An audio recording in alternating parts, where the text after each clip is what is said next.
الدراري واحد القانون اللي واعر بزاف حطوا الله سبحانه وتعالى في الدنيا هذه، وإلا خدمتي بهذا القانون هذا شي قبيه اقسم بالله ما غتبقى تهز الهم شي حاجه سميتها المشاكل ديال الحياه ولا الاكتئاب ولا المشاكل النفسيه اون جينيرال. وهذا البلان هذا راه حطوا الله سبحانه وتعالى في القران، وهذا القانون هذا هو بسيط ولكن في نفس الوقت صعيب. وهذا القانون هذا كيقول لك انك عمرك ما تغرب ديك اللحظه اللي انت عايش. كيفاش؟ مثلا الا كنتي في شي سيتوياسيون ديال الفرحه ولا انك ما تغرش بديك الفرحه اللي فرحه، ودير مجال انه ورا ديك الفرحه راه جاي واحد الحزن وجاي واحد الطيحه. هذا هو قانون الحياه. عمر الفرحه ما كتستمر، عمرك ما كتشد الفرحه مده طويله، ديما الفرحه كتكون مؤقته وراها كيجي الحزن. ونفس الحاجه الا كنتي كتعيش لحظات ديال الحزن واكتئاب تقبيه، المره الجايه غتعيش الفرح، حيت الحياه طلوع وهبوط. يعني عمرك ما تغرب ديك اللحظه اللي انت عايش وديك السيتوياسيون اللي انت عايش وداك الاحساس اللي كتحس به دابا، حيت ما غيبقاش، كلشي مؤقت، سواء الاحساس الزوين سواء الاحساس الخايب. الله سبحانه وتعالى فين ذكرها في سوره يوسف. والله سبحانه وتعالى قال بلي قصه يوسف هي احسن القصص. حيت الله قال في سوره يوسف نحن نقص عليك احسن القصص. علاش؟ حيت في هذه القصه هذه مبين الله سبحانه وتعالى هذا القانون هذا اللي غادي به الكون، ديال انه اي حاجه دارها لك الله سبحانه وتعالى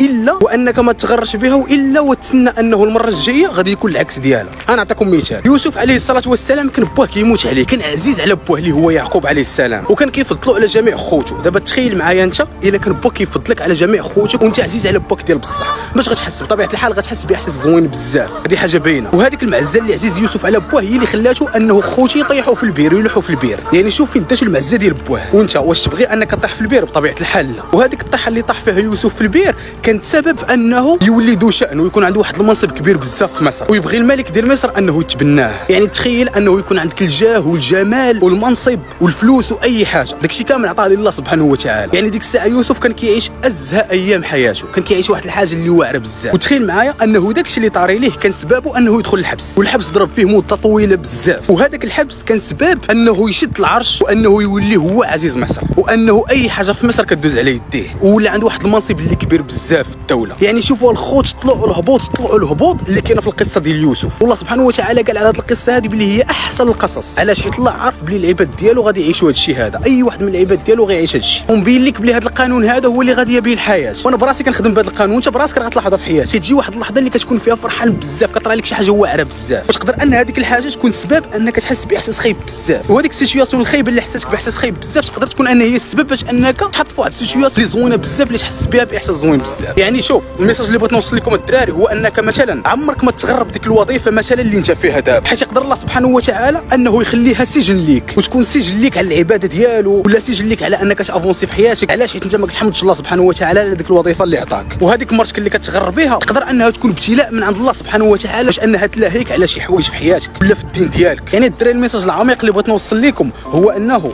الحياه راه دايره بحال هكا، طلع ونزول، عمرك ما تثيق.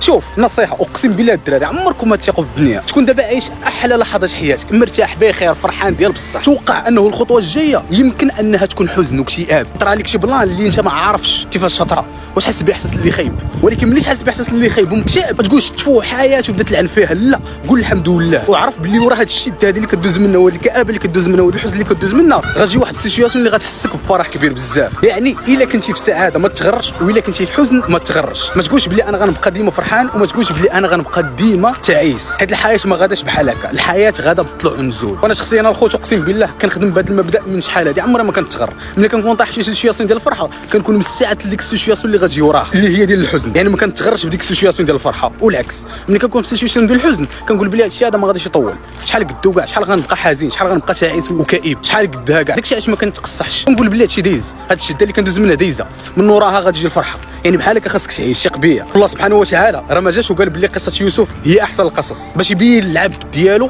بلي اي حاجه كيدوز منها في حياته راه غير مؤقته. يعني خاصك تحمد الله سبحانه وتعالى على كل شيء، سواء في اللحظه الخايبه سواء في اللحظه الزوينه. ما تنساش الشكر ديال الله سبحانه وتعالى، حيت تقدر ديك النعمه اللي عطاك الله سبحانه وتعالى اللي انت ما شكرتيش عليها تكون سبب انك تكون تعيس في حياتك. هما الخوت كنت كنتمشى في هذه البلاصه هذه وجاتني هذه الفكره هذه باش نبارطاجيها معكم، وهذه اللعيبه هذه باش نبارطاجيها معكم لعل وعسى تفيد شي واحد. واش تخليوا لي الاراء ديالكم في الكومونتيرات الدراري وتقول لي شنو بان لكم في هذه الهضره هذه اللي قلت لكم. وهادشي اللي كاين، احبكم في الله والسلام عليكم.